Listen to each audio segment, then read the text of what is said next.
Happy Melly Monday! It is finally time to fill the shelves, but first I want to honor some of your suggestions, especially this one from Lacewing, who suggested a guardian for the couch. My first idea was to put Bernadette there. She is a unicorn I sewed years ago, but she is asleep, so she wouldn't be a good guardian. Instead, I'm going to make a dragon. I want to use Bernadette's pattern as a base to work off of, but since I don't have the pattern anymore, I'll have to take it off of her. For that, I'm finding the seams between the fabric pieces and tracing the shapes onto pieces of paper. Where the paper isn't big enough, I simply tape on an extra piece. I didn't bother patterning the hair and ears since I won't be using them anyway, but now it's time for modifications.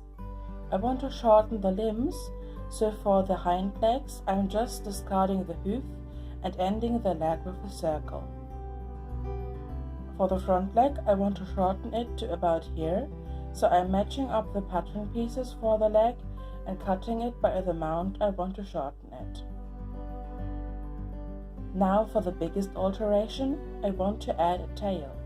So I am extending the side back panels to form the top of the tail and the belly pattern to form the underside of the tail. With the pattern finished, I can cut it out of this sturdy grey fabric and sew them together using Bernadette as a guide. Since the fabric is so stiff, I'm finishing off the difficult corners by hand as well as the feet.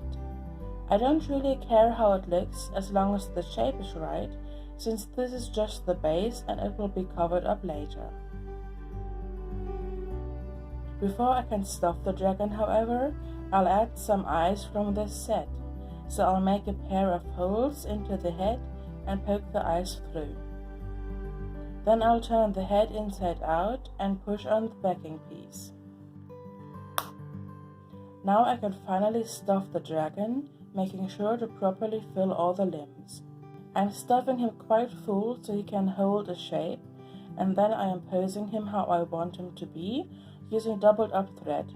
So I've pulled the thread from one leg through the chest to the other front leg and back, so that when I pull on the ends, the arms stay inwards in the position I want them to be. I am also curving the tail by tying a thread to the end, then weaving it along the side of the tail and pulling it tight. With the body shape done, I can cut some wires to form the wings, namely one thicker and 3 thinner wires. I'm sewing them securely onto the back of the dragon and then twisting them together. Now I'll fan them out with the thicker wire on the outside and cut them to length. For the webbing between the wires, I place a rough cut piece of felt over the wing and start to sew it on with a whip stitch along the edge. Upon reaching the tip of the wire, I'm securing it tightly before turning around and whip stitching into the same places to form this crisscross pattern. Once I reach the middle of the wing again, I am stitching down the inner wires and back up before finishing off the wing. Now for the spikes and horns, I'm sewing some felt together in a zigzag, cutting them out, turning them, and adding a tiny bit of stuffing to each one before sewing them on by hand. For the white underbelly, I'm cutting out large scales from the felt and sticking them on with hot glue, since it would take ages to sew them all on by hand. All the while I'm trying not to burn my fingers too badly because the hot glue is quite hot. To make the scales that cover the rest of the body, I am folding and cutting my felt into stacks of rectangles before slicing into them and cutting them round using my thumb as a guide. I made a whole bunch of scales in various sizes, about 700 in total, and they will layer together like this. I've left them in strips so they are easier to handle, but I can always cut some loose whenever I need single ones. But of course they won't stay white, so now I've got to paint them. all 700 of them. I'm using my watercolor set and I'm not too worried about them all turning out the same. It might even look better with a bit of variation, but I'm just trying to go as fast as possible since I have a lot of scales to paint. I'm also adding some pink paint to the feet and wings. It is now the next day and the scales have dried, so I can start gluing them on with hot glue. I'm starting at the tail and working row by row around the spikes and underbelly until I get close to the first intersection.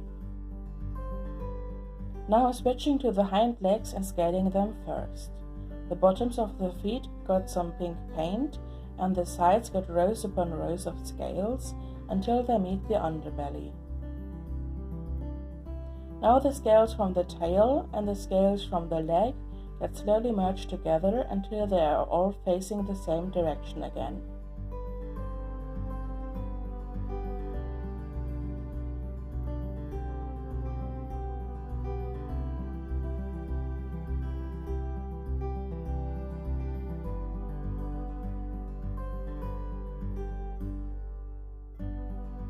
Then the same thing happens with the front legs, so scale them first, and then merge the two directions of scales together before moving them up the neck and curving them towards the face. After working around the horns and filling in the forehead, I am placing the scales tightly around the underside of the eyes. Then, to give him some menacing eyebrows, he is a guard dragon after all, I am attaching 3 larger scales together before curling under the edge and gluing it on above the eye. Now I can continue adding scales, working in concentric rings towards the nostrils. But I have run out of scales. I am just a little bit short after the 700 I made and added, so I'll make another batch. These ones are smaller since they are going at the very tip of the nose, but these 8 strips should be enough. So now I can finally finish scaling the dragon, and with 2 little plastic beads for the nostrils he is finished, and he can finally take his rightful place on the couch. He still needs a name though, so please write your suggestions in the comments below. With the couch thoroughly secured, I can finally get to filling the shelves. Here is my big bin of things I have made, both on video and before I started this channel, and I'm placing larger things like Sylvia, Bernadette and the bears on the top shelf, since it is harder to look onto it, and the lower shelf gets more medium-sized things. But there are many more things I want to display that don't fit or are too small to be seen on the shelves, so feel free to leave any suggestions you might have. And that was it for this episode. Leave a like if you enjoyed the video, subscribe so you don't miss the rest of the makeover, and I'll see you next Melly Monday.